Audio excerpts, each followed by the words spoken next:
আসসালামু আলাইকুম প্রিয় বন্ধুরা, সামনে কোরবানকে টার্গেট করে হাটে আসছি কোরবানের গরু কেনার জন্য। এই যে গরুটা আমরা 70,000 টাকা মূল্যেছি। এটা হচ্ছে আপনার গাই গরু। মাংস হবে কত 2 মণ, ধরেন 10 থেকে 15 কেজি হবে। গরুর মানে আকাশ ছোঁয়া দাম, অনেক দাম। এখানে স্বাস্থ্য ভাই একটা গরু নিব, এই গরুটা আমরা চয়েস করছি। এখানে আরও অনেকটা গরু আছে, আমরা অনেকগুলো গরু মূল্যেছি। যে আপনার দেখি যে গরুটা আমাদের পছন্দ নিব। তো এই মনিকাগু আর রাসেলেরা দুজনে এই গরুটা পছন্দ করছে। তো এই আপনার ব্যাপারের দাম চাইছে আপনার 1,20,000 টাকা, আমরা বলছি 1,65,000 টাকা। পরবর্তীতে উনি বলছে 95,000 টাকা, আমরা 65 থেকে 70 পর্যন্ত বলছি, উনি বলছে যে না, দিবে না। আর এই গাড়িটা আমি নেওয়ার জন্য এই গাড়িটা দাম চাইছে, উনি দাম চাইছে 1,20,000 টাকা, আমি বলছি 75,000 টাকা।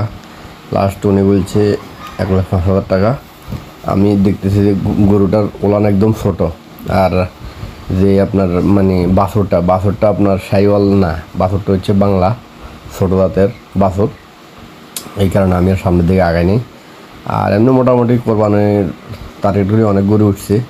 তবে আপনার দুধের জন্য ভালো মানের একটা গাভী ওঠে না, দেখি কয়েকটা গাভী উঠছে।